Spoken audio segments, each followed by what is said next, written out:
Kerigan, reporting from the Capitol Hill Zoo. I'm here at the chimpanzee habitat.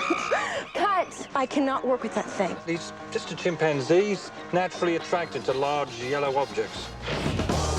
Lanie Kerigan works for Channel 4 News in Seattle, and she's very ambitious, kind of takes herself very seriously. You're late.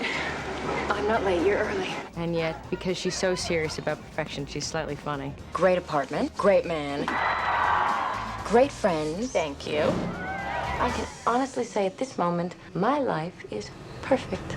Pete Scanlon, he's the cameraman to Lanie. I'm a TV personality. My hair is my trademark. Just like the I don't like to shower look is your trademark. We're there to do a story about some sort of local street prophet, I guess. He's sort of a homeless guy who sort of just spits out whatever comes into his head, and a lot of the times he's right. 405 will be obstructed by a 3-car accident late this afternoon. Thanks, man. My pleasure. A lot of times I know when we see people on the streets, you know, homeless people and so forth, sometimes they seem to be speaking to people that we don't see. Well, he is one of these kind of people, but actually there is somebody on the other end. He just picks up vibrations, you know, from the air. He does a kind of a meditation and screams out his predictions. Well, you heard him, folks. The Seahawks are gonna win, and tomorrow it's gonna hail. And next Thursday, you're going to die. At first, she thinks that my character has put this homeless man, Prophet Jack, up to the stunt. I find out you were up to this, and I will never speak to you as long as I live. Yeah, and that would be, what, about a week or so? Tonight, Seahawks over the Broncos. By 6, take the points. But then as some of the other predictions he made that day, such as a hailstorm and some other things, start to come true, she then believes that, you know, maybe I do just have a week to live. Oh, I'm gonna die.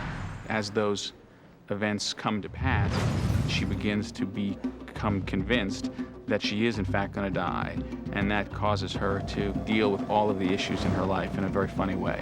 I met a homeless guy, and he had a vision. Yeah, like ESPN? No, he had ESP. There's no N. I wasn't gonna work. I was gonna just spend time at home with my family and do other things. And then a few weeks later, I got a call, and they said, there's a script out there that's exactly about all the reasons you don't want to work and focus on family. When I read it, it meant so much to me, and I thought it was a beautiful message in it. And also, I'd never done a comedy. I thought it was a challenge, because I read it thinking there's no way I could possibly play a woman like this, because I'm far too serious. I've been thinking about life and what's meaningful. Take a deep breath. You see, that feels good, doesn't it? Oh my God, you're trying to have sex I with am me. not trying to have sex with you. It's about what we think is important in our lives, and a lot of times it's very superficial, and then what we find by the end of the movie is what's really important is relationships. It's about somebody who's focused on perfection and success, and she realizes what's important. You know, it sort of takes a look at someone who, when they realize they have a week left to live, what are the choices you've made in the past? What are you going to do with that last week? So it's actually, you know, unlike a lot of films, I think it's got something to say and something positive to say. If you change the path you're currently on, the outcome is going to be different. But I've worked so hard on this one.